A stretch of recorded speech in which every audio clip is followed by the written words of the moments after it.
just what we've decided to take a different route, trying to be as diplomatic as possible with the government along those those lines. It's been Olev, Glenn, and Tim doing some pretty amazing work and getting a seat at a table for some meetings. Olev, are you able to unmute pretty quick here? Yep, I'm ready to go. So just not a lot of people know who Olev is, except for people in Region 3, some people in Region 2. Olev is our new, as of the AGM, which is in April, Olev will become our new director at large. And he's done quite a bit of work on this Fisher issue. So I'm just going to mute myself right now, Olev, and let you take over. You're not looking into the camera, though. You know that, right? No, that's because I got two screens here. That's just the unfortunate reality of it. I could probably turn this a little bit here. There you go. You know what? Maybe we should go back to the way it was. Okay, there you go.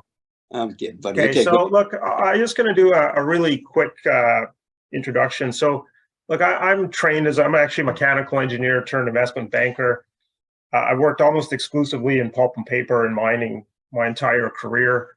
The last 20 years in finance, and I think one of the things is, first of all, I'm not a biologist. You're going to pick up on that pretty quick.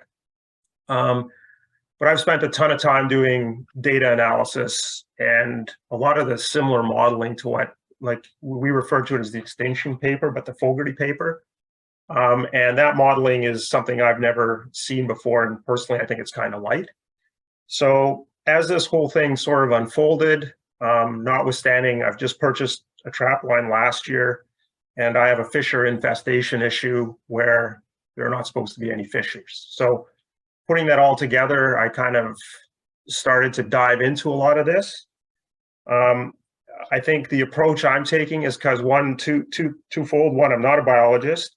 There's a lot of terminology the biologists use, which is undefined and is not terribly clear.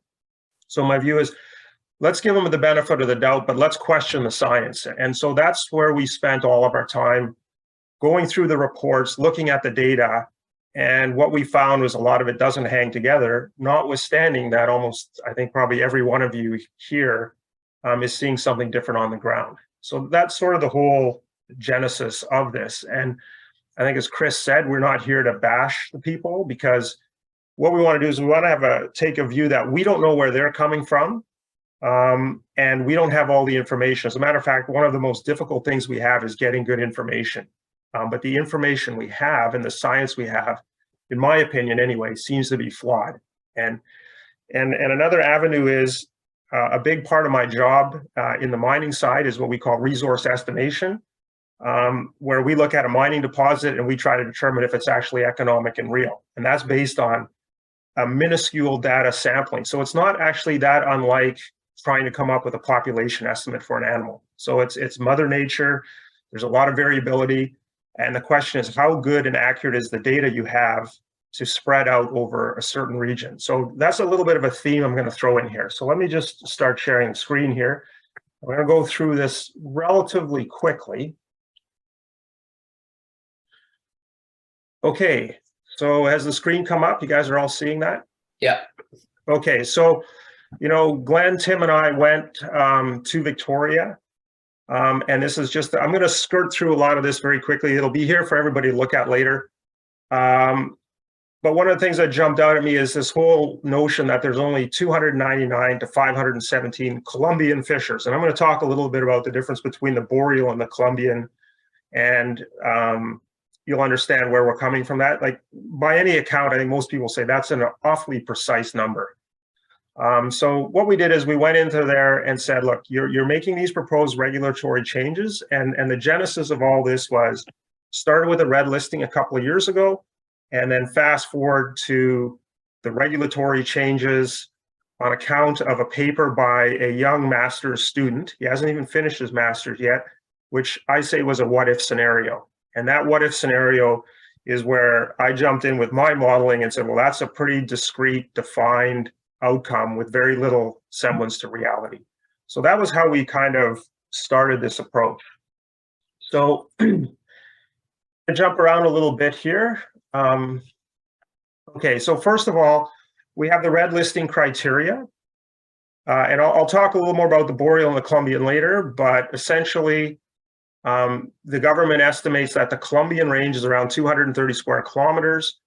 However, the regulatory changes cover 262,000 square kilometers, or 770 trap lines.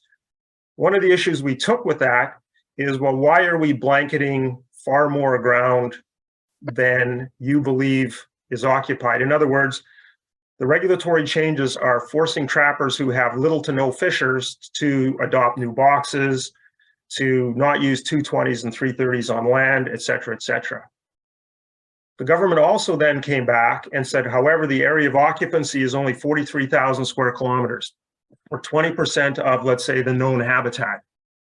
So that in itself is where, you know, Tim and I and Glenn said, wait a minute, how can we only have an area of occupancy of 43,000 square kilometers when just the top 5 producing fisher units, based on compulsory reporting, okay, so this is, this is data when there was an open season, that region 5 is 43,000 square kilometers alone, okay? So those 5 units.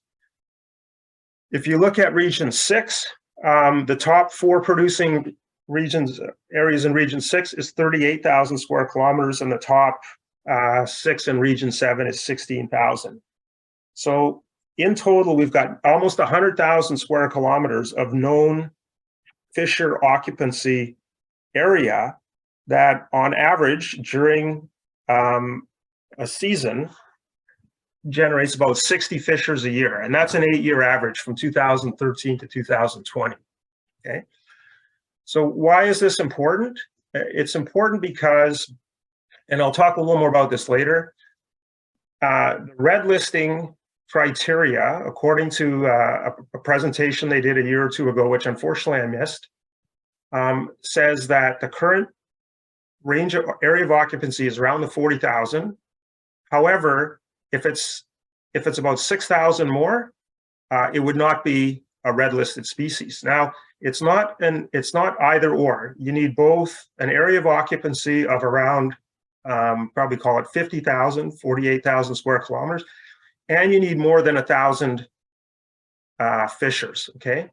And I think what we've found here is we all believe that there's more than 1,000 fishers, which starts to make us question whether or not it should be red listed, okay?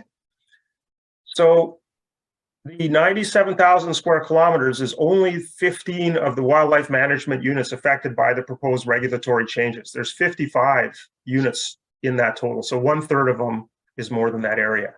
And I'll get back to a little bit about this later. If you go to, okay, so here's where we said, okay, so why do we not believe this data, okay? The original genesis of the data was, and you can pick a number, it was 8.8 to 11.8 fishers per 1,000 square kilometers. That was generated by Rich Weir in 2003 of his Williston Lake study. One of the things we found is if you look at almost every other fisher study, you know, Montana, Quebec, Ontario, everybody looks at different climatic zones. We're focused on one. We took the data from Williston Lake and or the reservoir, and we smeared over the entire province. And that to me is a fatal flaw. And what you'll see, this curve I have up here in the top left, you don't really need to understand it, but we should probably have 5, 6, 10, or 12 of these curves for different biological zones, for different climatic zones. As anybody here who's been through the province, if you go from here to Mackenzie to the Peace, it's all dramatically different. And yet we have fishers in all of them. And we're taking one subset from Williston and saying that's representative of the province. And I think as we're starting to understand, it's not. Okay. Let's continue on here. Okay, so I'm going to skip over this. We did a little bit of stuff on Together for Wildlife. And I'm going to if there are questions later on, they can be addressed. So I'm going to just jump into some of the case studies of why we think the data that the government has is wrong. And there's always this comment of, well, it's the best data we have. And my argument is, well, should we be making policy decisions on bad data. Just because it's the best we have doesn't mean it's good data. So my line is just outside of Clinton. If you look at any of the government maps, oversimplified as they are, my region is deemed low to nil fisher habitat, okay? On top of that, I'm just gonna go back here. I just wanna show you this curve because there's one thing that I'd like to tell you about here. Okay, so when you look at this curve in the top right, okay, the important thing to take away from this curve is that the government claims, based on their studies, if you log 5% of a fisher's habitat, his probability of occupancy is only 50%. So if you take out 5% of the trees with a canopy cover, there's only 50% chance that he's there. If you take out 12.6% of it, there's only a 12% chance he's there. In other words, he's gone or she's gone. Okay, so that's a key assumption, and we call this the open areas assumption. And believe it or not, this was an assumption that was struck down by Dave Hattler 20 years ago. And they dismissed it and saying, well, wait a minute, it's a theory, you've never properly back tested it. And I think if you go to my trap line here, and let me just go back to this, okay? So if you look at the stats on my line, okay? Cut blocks 32%, recent burns 19. So I'm at a 51%, let's call it open area, and yet I have fishers on my line. Their models say I should have 0. On top of that, before all the habitat destruction, I'm in a low to poor habitat, which tells me that their models are incorrect. Okay, now, again, just because that's in my situation doesn't mean that applies to the whole province. However, I think what we'll see as we go through this a little more, there's a lot of evidence to say that their entire modeling is wrong and their assumptions are incorrect. Okay, Ola, so, can I just interrupt you for 1 second? Yeah. I think you are host right now, and I think there's people trying to get in. Oh, I see that. Hang on. View invite. Admit all. Here we go. Yeah, we got 3 people coming in. Great, thank you. I'm just getting text messages, so I'm muting myself again. Go ahead. Okay. Okay, so if we go to bear with me here. Okay, so if we look here, this is the government map. You'll see, I don't know, can you guys see my mouse when I'm moving this? Yeah. Okay, so this upper portion is what's called the boreal fisher habitat.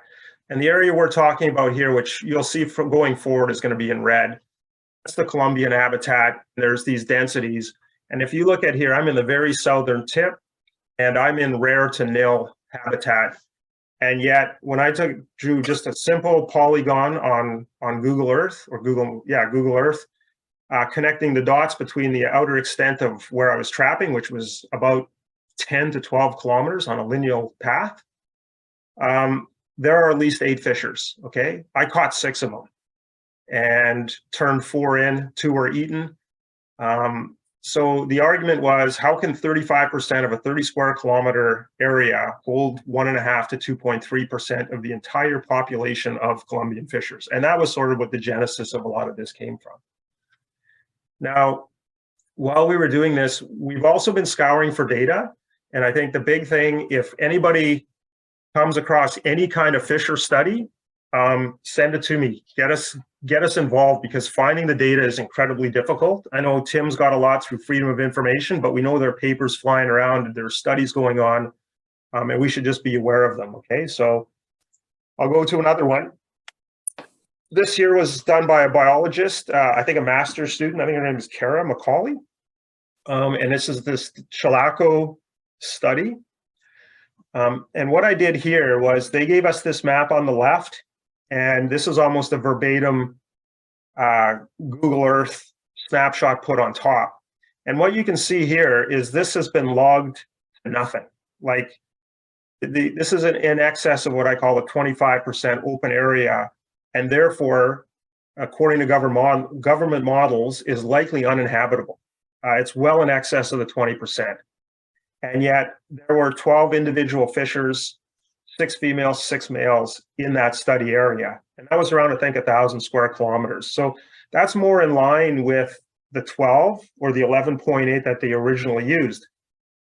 But the difference is they assume that it's 11 or 12 across the entire Columbian range, which was, let's say, unaltered territory. The truth is, in heavily altered environments, it seems to be that number, which is, call it 11.8 fishers per thousand. And that has great implications when you start taking that 11.8 and spreading it out over 229,000 square kilometers, which will easily put you into the 4,000 fishers, okay? So another study here that was done, John Prince Research Forest.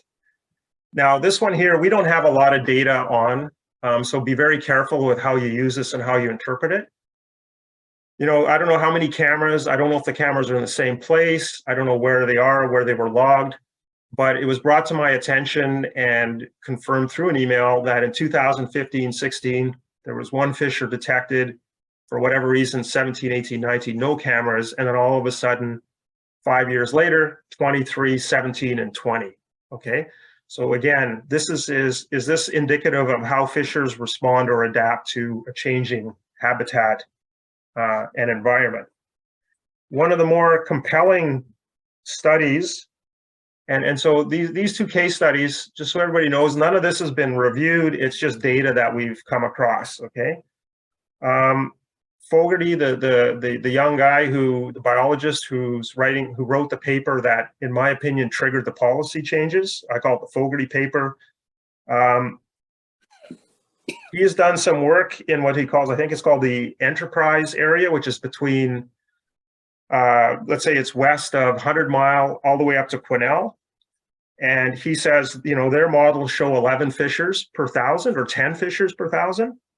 Right now, in the area they have, it looks like it's closer to 21 fishers per thousand. So we're talking double what they originally believed. Again, we don't have too much more than that, but there is a comment that their predictions are double what they originally thought. Okay, so that's just another sort of arrow in our quiver to sort of refute the science. Here is just a bit of a summary slide. I don't really need to go into this. This is kind of some of the things we pushed for when we had our meeting with the government of Victoria. We made it on no uncertain terms that we're here to fight the proposed regulatory changes. We believe we're on the cusp here of having another Fisher crisis from 2003, which in my opinion is quite an embarrassment for everybody because it's done on poor data. But more importantly, the government is making a policy change on an article or on what I would say is not even science. Okay, it's somebody's view of a specific scenario, and I'm going to talk a little more about that scenario in the upcoming slides. Okay, so let's just jump into some of this. Okay, so I stuck this map in here again. The blue is the boreal, red is the Columbian, and look, there's a lot of people say if these were if this was the same population, the same species, we wouldn't have a red listing. That's not necessarily true. There's an implication or inference that there are two genetically discrete species, and that's not an exact science either. I've talked to a few guys who do it. They did the Wolverine study. There's a lot of gray area in between. But even then, if we just focus on the red area, which is the Columbian range, we can see that the government's belief is that the area of occupancy is down to the 43,000 square kilometers. And I think, as I showed you before, just the top most productive regions in 5 alone is more than 43,000. As a matter of fact, our confirmed occupancy is 3 to 4 times that, which you could argue would automatically give you 3 to 4 times the population, right? So simple math, you get 1,000 to 1,500 fishers on a low density, just in those 15 wildlife management units, and there's 55 of them, okay? So here again, more just some of the data that the government used. You can see here the red. is less than a 20% probability of occupancy. The other thing is when they did the calculation of the actual population, they took the low number of all of their scientific studies. Okay? They didn't take the midpoint, they didn't take the high, they only quote the low. But again, we don't know exactly how that calculation came up. I've got a pretty good idea based on the math I did that it is on the low numbers that they used. Okay, so going back again to the area of occupancy, which I can't put enough emphasis on, the top 15 wildlife management units in 5, 6, and 7 that produce basically around 80 or 90% of the fishers caught in the province during an open season is 3 times the area that they believe, or that they're using the data to calculate their population estimate based on. Okay. Because I want to talk a little bit about, I call it the extinction paper or the Fogarty paper. And the only reason I'm bringing this up again, there are 2 arguments. There's the red listing, which says the habitat has been destroyed and there are very few fishers.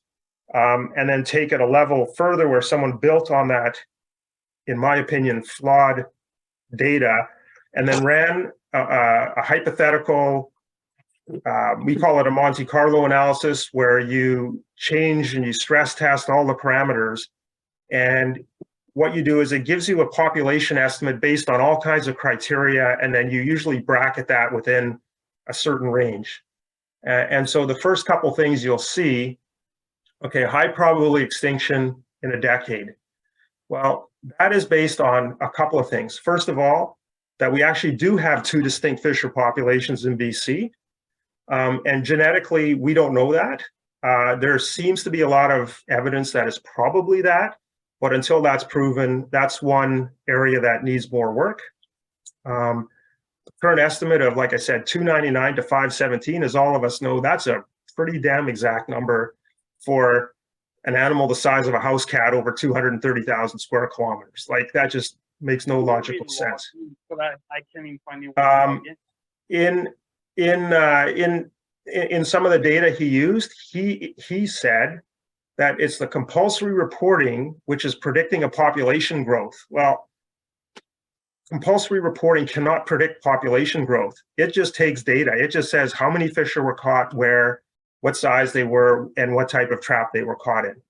And I think another thing here that we poked a hole at is the Fogarty paper says 169 fishers per year are being caught, which is 30% of the initial population. Well, first of all the compulsory reporting, and I'll get into this in the next couple slides, is way less than 169 fishers per year in the Columbian Range. And it's only 30% if it's 169 over 517. If there are 3,000 animals, all of a sudden it's a fraction, right? We're talking 5%, not 30%. Notwithstanding, when they model this, they model the fact that every year we're harvesting 30% of the existing population. So very much a declining balance. And I think we all know that if half the animals disappear, we're not going to work twice as hard to catch them. It's just, there's just no value in doing that, notwithstanding that there's a strong conservation theme within the group. And if we see that our populations are being decimated or declining, we're not going to go out and work harder to exterminate them. It just makes no sense. Okay, so again, this is some of the flaws in the software and the analysis that they did. Okay, so going back, we tried to argue, okay, are there really 2 distinct populations? And, you know, the case we used was, it wasn't until January 2021 that Jamie Gorell at Vancouver Island University confirmed that the island wolverine is not a distinct subspecies from the mainland wolverine, okay? They actually travel back and forth, they interbreed, the genetic pool is the same, and there is this thing they call genetic drift, where if populations are isolated long enough, they will start to change. We're not 100% sure that that's actually going on between the Columbian and the Boreal, but there is some evidence to say that there might be some drift. But again, it hasn't been properly studied. The government is treating it like it has, okay?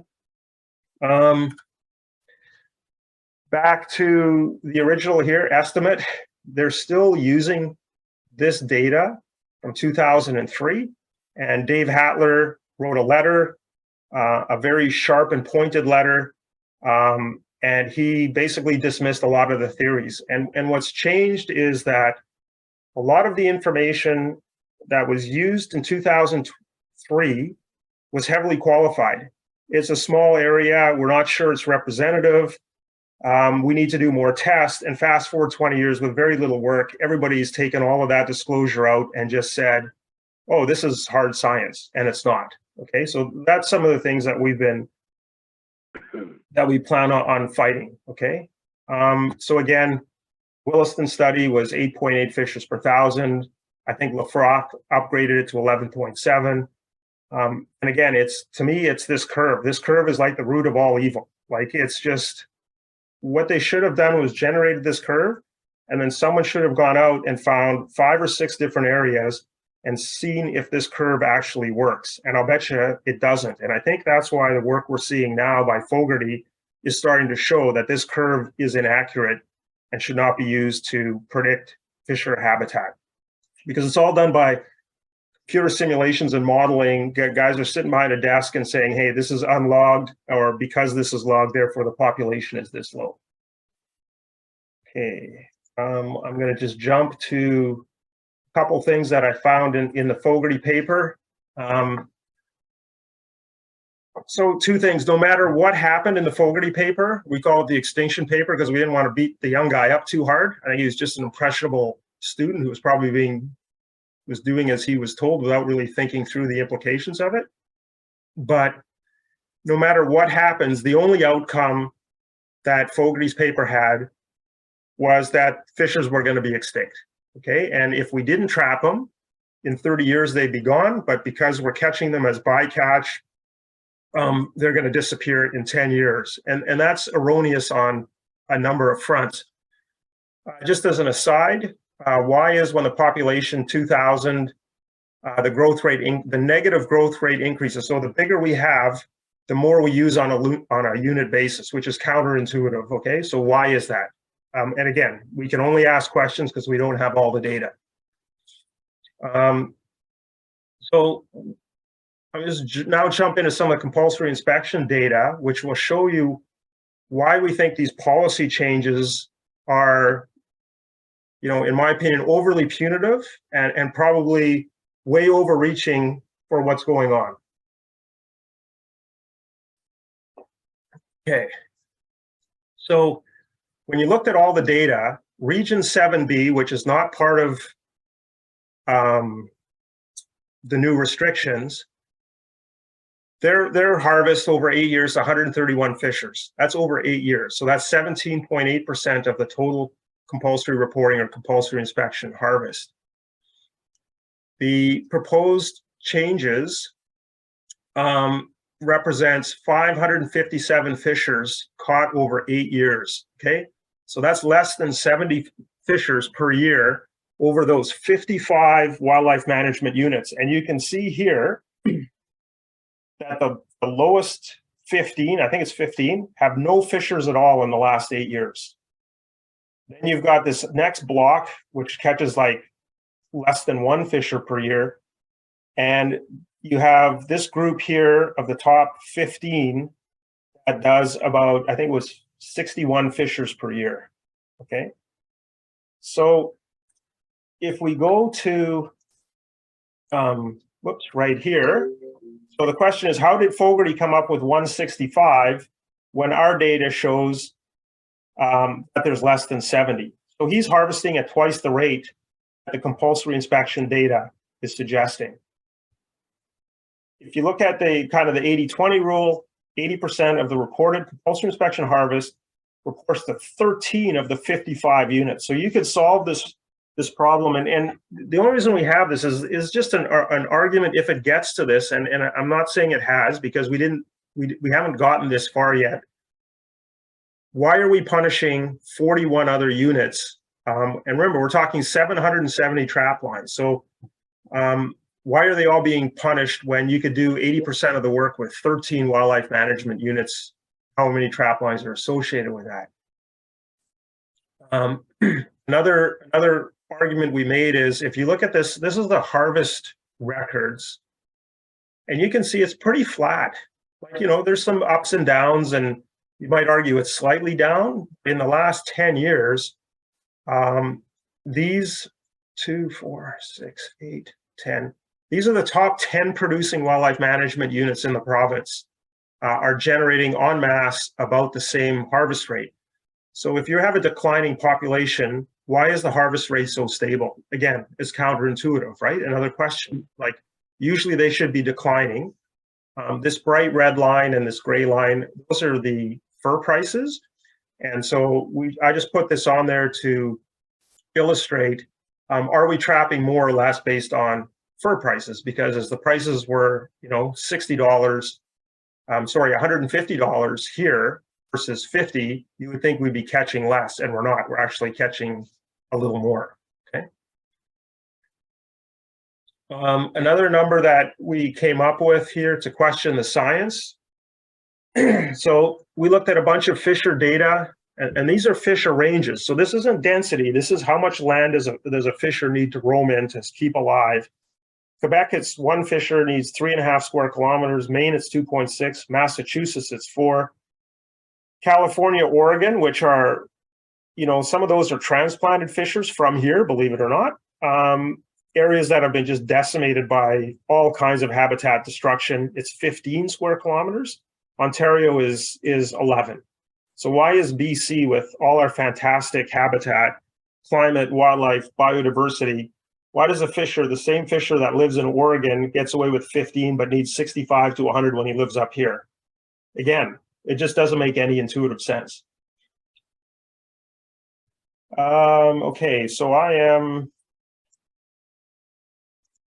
that is, I guess, kind of the science of it. You know, then we went on, there's a whole bunch of slides here where we did, you know, the Trapper survey, which came in on the boxes. I'm just going to show you this. One of the things I think that did resonate with the government, which seemed to get them kind of scrambling, was the fact that out of the 6 Fishers I caught, 2 were in boxes with excluders designed right to the book by what they said. And I've caught them by the foot coming through this slot here, reaching in and grabbing it. And then, as you can see, chewing the excluders. And I've had cases both where they've ripped them off or just chewed them up. And I did an article here in the upcoming paper, or the upcoming magazine, about that. But you know, I've seen one Fisher. I walked on my line middle of the afternoon, and he was just going to town tearing a box apart. And I just watched him for 5 minutes. And it's, you know, don't ever underestimate how determined those little buggers are when they want to get something in the back of a box that's tasty. So I guess with that, I'm going to probably just open it up to some questions. Let me just share one other screen, Olaf, if you can give me control back for a sec. That other, yeah. Oh, latest, okay. Latest report from Fogarty. Do you want me to pull that up, or you're going to pull it up? I have it up. If you just okay. want to give me, I can share my screen. Okay. Here we are. So this report come to us after our meeting in Victoria. Another paper done by Fogarty just after he did his extinction paper, which to us, or I felt at least, it was kind of, you know, how did you not know this was in the background and know the data was there? But this shows one area. They've done another recent population study, and you can see that red density is showing greater than 35 Fisher per 1,000 square kilometers. And much of their study area is, you know, in the yellow or very light green, showing 15 to 20, 25. So, you know, we have really good Fisher populations in this area. So, you know, although he was aware of that, it didn't go into his extinction paper, and it's not being part of government's, although it's a government paper and was done through government, wasn't shared with us without me digging and finding it to show that, you know, exactly like Olaf says, there's parts of this province that have way better Fisher numbers, and just putting a blanket low number of Fishers for all the habitat is not suitable, so to speak. So just wanted to share that more late information we got at the last minute. So yeah, and then sure, turn it over for questions.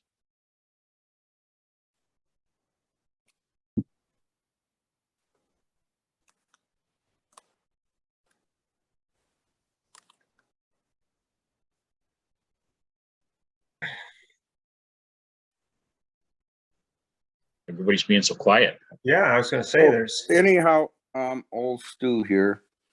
Have they give you any indication of what changes they might do? Well, I'll say that there's two pieces to that, Stu. We have verbal confirmation from a couple different sources in government that our request to have a Fisher workshop about the science will go forward, and will go forward in the very near future. So, I don't have it in writing exactly what day or when that will go forward, but that was a huge ask on our part to say, let's get together, let's have almost like an independent scientist at the table to say, our scientists, the biologists that we have from within our association, those that support trappers and support these holes in the science that we do, that we can come to the table with the government scientists and say, here's our way forward. How do we improve the science and get to the bottom of our questions, would be the first piece. The second piece, I was not encouraged at Logan's response to us on putting a moratorium on a decision for any sort of further box restrictions in the near future. I think he was certainly open about narrowing the restrictions down from the full amount of areas that were proposed, the 500 plus trap lines, I guess, that identified that were affected, that he'll probably narrow that down. But he didn't seem to waver at all by the end of our meeting on not having any further restrictions this season. So we continue to fight. We continue to encourage members to continue to fight, continue to write letters to. I mean, one of the things that we brought up with them, one was the sheer scale. I was a little surprised. The government had no idea how many Fisher boxes were out there. We told them, Martin boxes. We sort of indicated, based on that really quick survey we did, that there's probably between 40 and 80,000 boxes out there. We told them that, when you look at this whole notion of the excluders, and that, lots of guys are having the boxes ripped apart, that if we're sitting here going to go through all this effort, remember, there's only 71 fishers a year being caught during an open season, or during a time when there was a season. And if the 120 without an excluder catches half of the fishers, we're going to change 80,000 boxes to save maybe 35 fishers a year. And that is 35 fishers a year when they're being targeted during an open season, or when guys are able to catch them with no, fear of repercussions, or no need to turn them in. So now that you have a closed season, people are adapting their trapping methods to avoid catching them. But you're still looking at maybe saving 35 fishers a year. And is that warranted for the cost of the expense? I think one of the things that I find a little bit frustrating is somewhat the lack of progress in terms of getting the government to give us sort of feedback. But it's, they've got hammer and we're going at their pace. So we're aggressively pursuing this. We're still, like Tim said, we're still in dialogue with them. We're trying to have a meeting with them for me to go to Kamloops and to meet with them and show them what we're seeing, notwithstanding what we're getting reports from with people on the ground relative to what they're modeling. And I think that there's also a notion that we've made people who are responsible for the red listing aware that, it isn't going to stop at these regulatory changes. We'd like to see them pursue a review of the red listing, but we need that workshop that Tim alluded to have a chance for everybody to sit down and say, hey, this is what we're seeing. Here's the data we have, and this is where we see holes in it. What are you guys seeing? And try to keep it very collaborative, right? I think if you, definitely, I mean, I see you got some you've done some great work here, collecting this data that's available and everything. I had a bit of a talk with Jennifer Falakis, who's actually the head person in this whole program, when I was down at the guides meeting, and asking her what she sees going forward. And she was definitely wobbling big time on, well, things are probably going to change. So what that means, who knows? Yeah. Yeah, they're all pretty guarded with what they say, right? I mean, it's, yeah.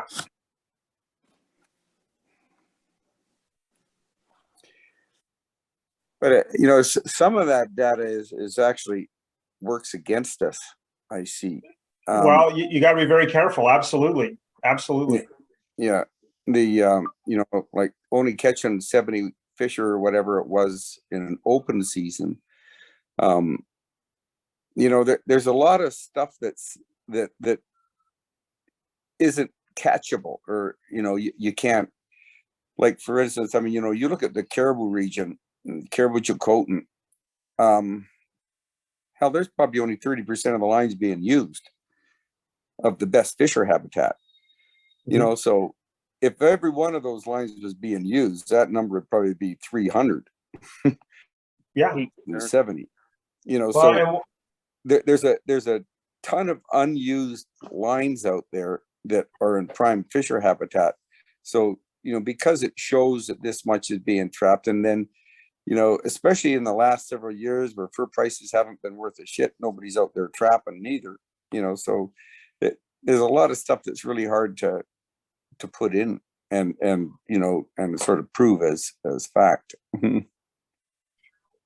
No, and look, we're also very aware of simple things like, the areas where they say, well, we're going to put excluders on because we're catching, say, one fisher, per season.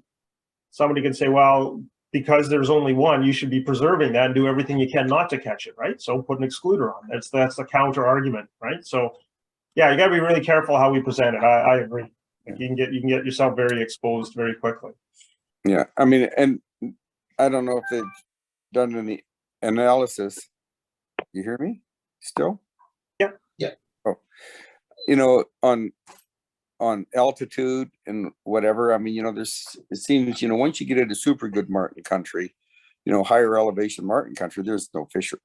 So, to be able to put that exclusion box thing on all these areas that there's never been fisher, is kind of a waste of money too. So, I mean, and where do you draw that line? Okay, over here you can, have the exclusion boxes, and over here you don't. There's just too many variables. Mm-hmm. Yeah.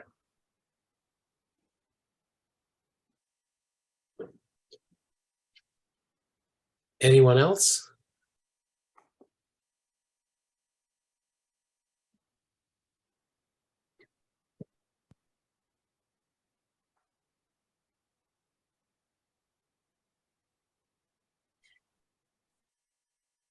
Wow, you're getting off easy, Olaf.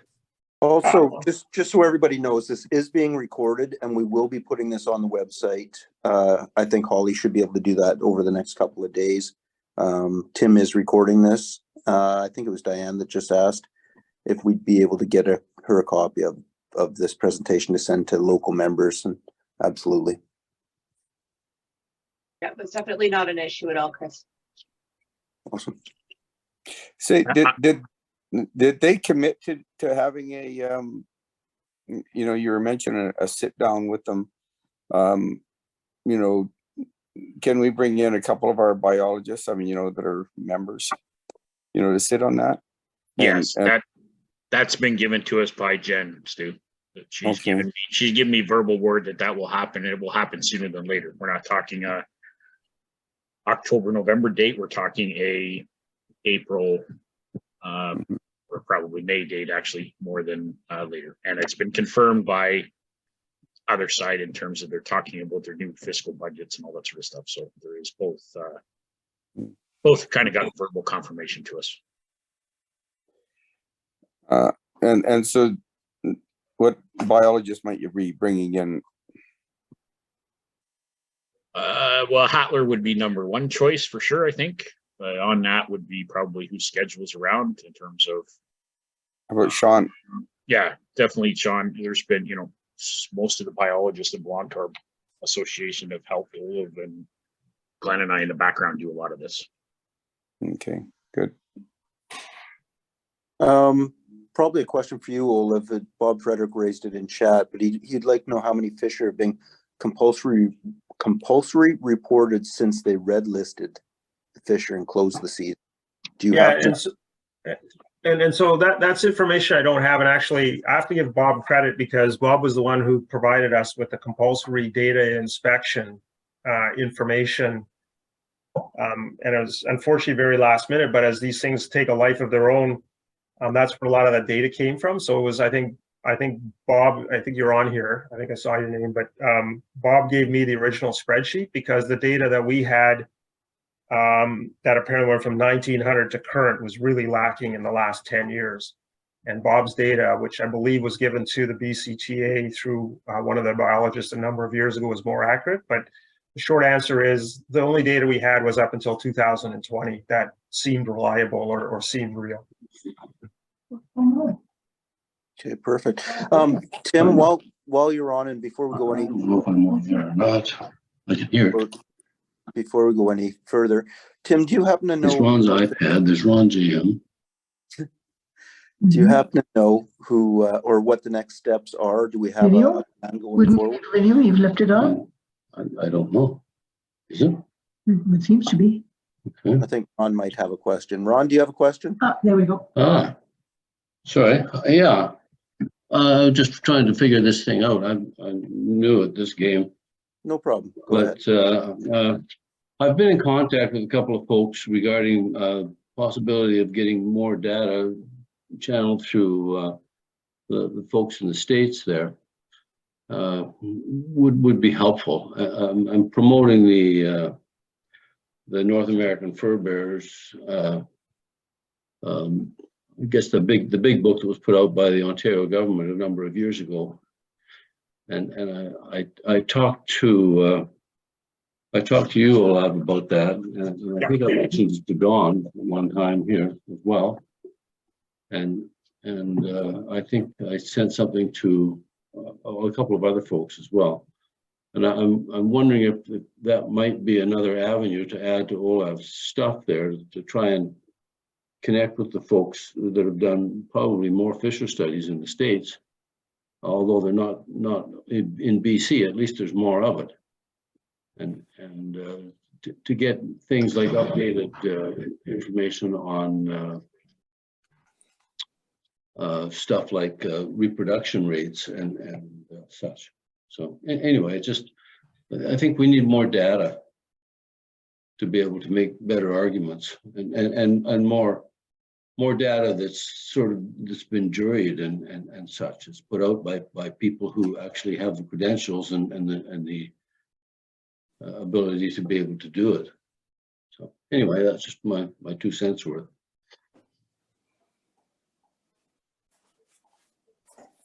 Yes, Ron, I will say I was definitely intrigued, and that was another person that's being put towards the list of names to consider moving ahead, bringing into this panel. One thing we don't want to do is get into a he said, she said on the science. We can argue back and forth all we want. We more want a agreed upon point of science to say, is there a population number we can agree upon? And maybe there needs to be more work done to get to that number we can agree upon, but we want to come together and find a bunch of scientists that can come together with a mediator or an independent scientist, somebody who maybe has a good knowledge of science and methods and all that sort of stuff, but they don't have an interest in fisher, to guide all of the teams from our side and their side to come together and say, trappers have legitimate concerns about this, and this. Those are legitimate concerns. We have to fill those holes. We have to back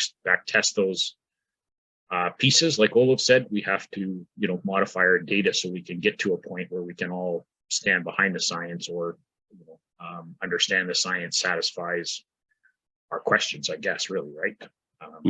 Holes in it to get to that. So yes, I think that's, and even in our own province, we have now science that is coming to light that I think that some people don't want us to see, because it's numbers that are way out of whack from what they had before and that sort of stuff. So it's kind of bringing that together and making sure we deal with all that. So,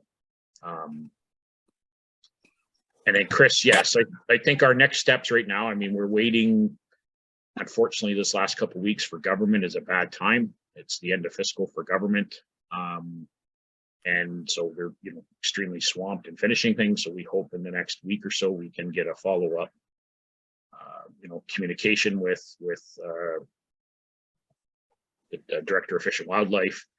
It's been asked to attend our AGM, so that hopefully we will get him or the minister possibly still to the convention and answer the hard questions, and obviously hopefully have better answers for us by that point in time. But I think we can't put all our eggs in one basket, or we can't, stop the fight because of one thing. Like I say, I think earlier I said, we still encourage people to write letters. I'm probably going to send out something kind of new I've come across in the last little while. It's called Howl for Wildlife. It's actually a platform that we can use where we will help build behind the scenes all MLAs, ministers, names, and then it generates a individual letter from you with your email and sends it out to everybody. And so with a click of a button, instead of you copying, pasting a letter that I provide or somebody writes for us, the letter is actually individualized to you. It takes a bunch of variables and puts it together and generates a letter that's specific to you. So it has a better chance of getting directly to ministers and MLAs, because it's not a form letter that's been copy and pasted and every member of the BCTA has sent the same letter in. So it's actually different, but it's a very effective way to communicate from us out to everybody. So probably it'll be something we'll look at to say we're going to keep the pressure on government to not make these changes they're asking for until they give us some indication that they're going to back off for now, type of thing. But until we get that confirmation out of government, I think we have to keep the full steam ahead, pushing wherever we can, including we're still actually asking for a direct meeting with the minister to discuss this directly with the minister ourselves as well. Yeah, and to keep it all in context, the red listing, in my opinion, is on the absolute thinnest device. I mean, it's so close. Like, you change one variable, like area of occupancy, or slightly increase the density, and we wouldn't have this issue. We're not that far away. It's not like we're miles away from this. It's very, very close. So my own personal opinion is that it shouldn't, logically or scientifically, it shouldn't be hard to get there, but it's just getting the audience and going through the information with them and making sure we're all on the same page. So I'm pretty hopeful. That's why I'm sort of kind of aggressively pursuing it. So Well, we had a pretty good turnout tonight. This has been talked about for weeks now. BCTA, the board, actually understands that information has to get to the membership, and that's what this is all about tonight, to try and keep everybody up to date on what these guys are doing, especially Olaf, Tim, and Glenn. And thank you, Olaf. That's a pretty impressive presentation. I know you skipped through it and you passed over a couple of pages and you jumped back and forth and kind of dumbed it down for guys like me, but I really appreciate what you did and what you're doing. So keep that in your back pocket, pat on the back. Thank you. thanks. And Chris, I think we gotta thank Dave Hattler too. 20 years ago, he did a ton of work for us. He got the red listed back then turned over. And with a lot of that, it made our job a lot easier with what Dave did. So I haven't had the pleasure of meeting Dave myself, but I'd like to meet him and shake his hand and thank him as well. And Bob Fredericks provided quite a bit of information for this, and thank you, Bob. Every little bit of helps. Everybody who sent in any information to Olaf when he requested it on the Facebook page, every little bit helps. So keep up the good work, everybody. Thank you very much. If there's any other questions, now's the time, or forever hold your peace. Or fire a note through Messenger or something. send me a question. And again, I do encourage everyone, if you come across any studies and you hear stuff going on, because there's no like central place you can look for fisher information. It's all word of mouth and people hearing about biologists being in the bush and government doing studies. And it's kind of that grapevine that gets us that information. So the more we have, the better and more up to date we'll be. Awesome. That's exactly what it looked like. That last piece that Fogarty did come to me kind of on a whim. Somebody thought something else was going on, and I dug into it a little bit, and I found it. And yet, he's part of the Fisher team. It's not posted on their website, and it's been out there for 6-8 months now. So it's those little pieces that just help us go find what's going on when we get a little tip here and there from members. So, including that great big box of paper that one member here might have kept for years and years in his shop in his garage and sent to me to read and spend time, and now collects dust on my shelf. But it has been a helpful bunch of documents from the last time we went through all this. So, sometimes throwing crap in the garbage is not always a good thing either. Yeah, and like, I know most of you guys are probably not aware of this, but the Professional Biologists Association is having their big Canadian powwow is actually being held here in BC, I think in Victoria, over the next couple of days. And there's Fisher papers being presented at that. Now, I don't have access to it, but I got it from a friend of a friend who knew I was working on Fishers and said, hey, there's stuff going on here. You should try to get these papers. So again, those are just avenues we got to chase down and get that research and see if we can get the documentation.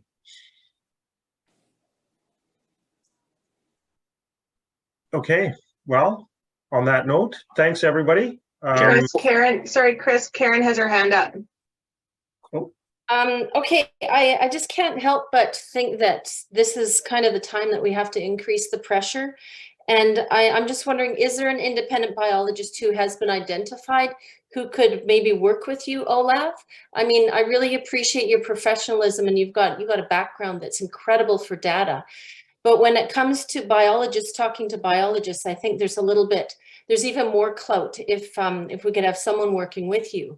And I'm sure that there's got to be some independent biologist who's also a trapper, who's got a good reputation, who could work with you, and there just might be a little bit, I don't know, they just might be listened to even more. And I mean, it's so important to keep the pressure up now, and maybe for next time when one of these things comes up, we've got to start it before it gets hot like this. No, I agree. And look, just so everybody knows, we have worked with Dave Hattler, and we have had a number of conversations. He helped us a lot in preparing for Victoria. One of the issues we ended up with, I think he just came off of COVID. He's got some family issues down in Washington State, and he was really quite predisposed in the week or 2 weeks running up to this, notwithstanding that when we did it, we pulled this together in less than a month. So there was a bit of a timing issue there, but we do have his help.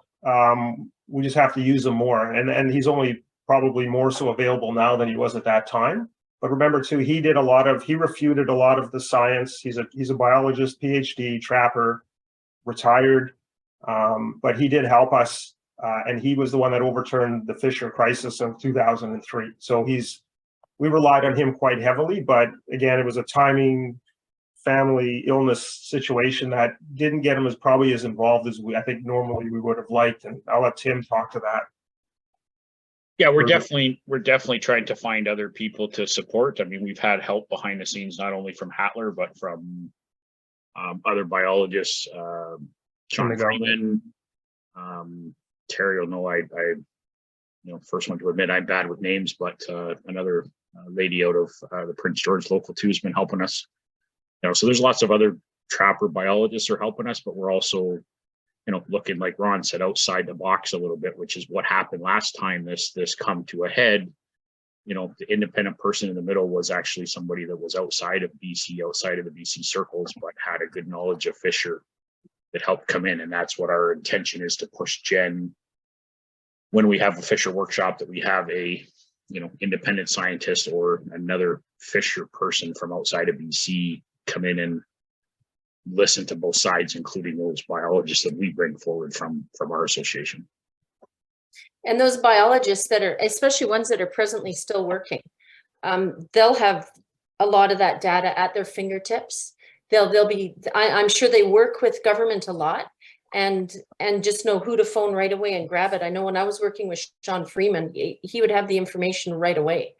And the same thing with those papers that are all coming out down on the coast. I'm sure that they'd have access to all of that. It just might make things a little bit faster. And I don't know how much of that $100,000 has been spent, but maybe we need to hire someone. That has been talked about Can for I sure. jump in here, Tim? Yeah, go ahead, Sorry. Terry. So, yeah, I was just going to say, so Krista Settler was who you were thinking of there. So she is a well-established wildlife biologist. She used to work for Wildlife Infometrics out of Mackenzie, doing a lot of on-the-ground and data analysis stuff.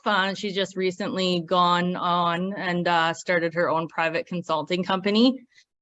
She knows everyone in environment, and if this was someone that I would, or if I had to call someone to do this issue, like personally, she would be absolutely my first phone call. So I'd say that we should have great confidence in her. Well, that sounds great. Yeah. I've also had further good discussions with Tara saying, how can trappers help? Can trappers help get the better data, more data? When a biologist goes out, they're going out in a team to collect the hair samples. Is there an opportunity for us, our members, to be part of that, to say, can we widen the net? Can we get a better population study because we can hit more sites, we can hit more areas to get the hairy snags and help with it? The biggest cost in those population studies is the biologists working on the ground in the field to collect the hair studies and the samples that it is actually doing the testing and that sort of stuff. So, lots of different pieces to try to help, and I think turn the science in our direction in the future. That's what we need to do. We need to concentrate and support biologists to study in the ways that we want to see it studied and give the data back that we're asking the questions about.